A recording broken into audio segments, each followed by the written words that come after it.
విషయం ఏంటంటే హరిహరి వీరమల్లు అనే సినిమాని ఆపడం కోసమే జూన్ 1 నుంచి బంద్ ప్రకటిస్తున్నారు పర్సెంటేజ్ కానీ ఇవ్వకపోతే అనే మాట రావడం అనేది చాలా దుర్మార్గం.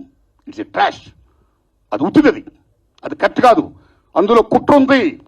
ఆ కుట్రదారులు ఎవరు తెలుసుకోవాలి అని స్వయంగా పవన్ కళ్యాణ్ గారు ఆఫీస్ నుంచి రావడం అనేది, స్వయంగా సినిమాటోగ్రఫీ మంత్రి దుర్గేష్ గారు మాట్లాడడం అనేది కరెక్ట్ కాదు.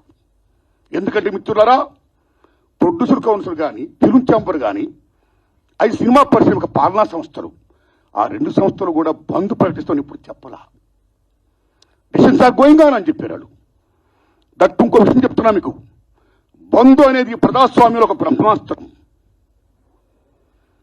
ఎవరైనా బంద్ ప్రకటించే ముందు సినిమా ఇండస్ట్రీలో అకార్డింగ్ టు నామ్స్ 3 వారాల ముందుగా తెలియపరచాలి.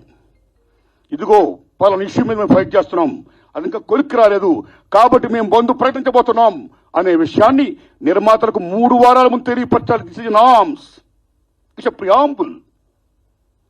3 వారాల ముందు తెలియపరిస్తే రిలీజ్ డేట్ ఎవరు తెచ్చుకున్నారో, మేము రిలీజ్ డేట్ ఇచ్చుకున్నామండి, ఇంకో 2 వారాలు మేము రిలీజ్ చేస్తున్నామండి అని ప్రిపేర్ అయిన నిర్మాతలను ఇబ్బంది పెట్టకుండా ఉండడం కోసమే 3 వారాల ముందు తెలియపరచాలి according to norms. So June 1 bandh ప్రకటిస్తే, ఒకవేళ జూన్ 12 అంటే 2 వారాలు కూడా కాదు కదా, ఏ రకంగా మీకు హరిహర వీరమల్లుకి అది వర్తింపు చేస్తుందండి? అది కరెక్ట్ కాదు. పవన్ కళ్యాణ్ గారి మీద ఎవరైనా కుట్రమంటారు. మేము పవన్ కళ్యాణ్ గారిని ఏ రకంగా దుర్మానం కాము, కానీ పవన్ కళ్యాణ్ గారు ఆఫీస్ ఆ రకంగా కరెక్ట్ కాదు రావడం. ఓకే, వచ్చిందనుకోండి, ఇష్యూ వస్తే మహాత్మా గాంధీ ఏమన్నాడు? ప్రపంచ యుద్ధాలను కూడా చర్చల ద్వారా ఆపొచ్చన్నాడు ఆయన. ఒక సీఎం, ఒక డిప్యూటీ సీఎంగా మీరు అక్కడ సీఎం చంద్రబాబు నాయుడు గారితో మాట్లాడి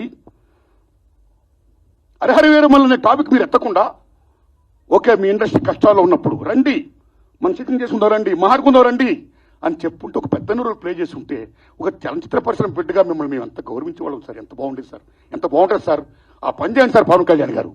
ఎందుకంటే పర్సెంటేజ్ సిస్టమ్ వల్ల ఇండస్ట్రీ ఇవాళ చాలా మేలు జరుగుతుందండి. పర్సెంటేజ్ సిస్టమ్ లేకపోవడం వల్ల ఇండస్ట్రీ సగటు నిర్మాత మొత్తం కొలాప్స్ అయిపోతున్నారండి ఇవాళ. మీరు నమ్మండి సార్. తెలంగాణలో 500 ఉన్న సింగిల్ థియేటర్లు ఇవాళ 200 చిల్లరకు వచ్చేసాయి.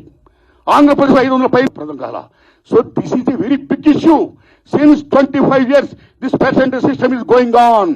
The issue is going on, not clearing. అది కావాలి.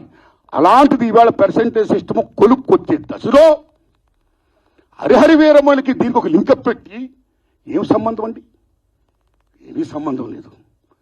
ఈ రకంగా దాన్ని చేస్తారని చెప్పి ఈ పర్సెంటేజ్ సిస్టమ్ అనే ఇష్యూని పక్క తోసేసేసి హరిహర వీరమల్లుని ఫోకస్ చేయడం అంటే ఎంత దారుణం ఉండేది. అది కరెక్ట్ కాదండి.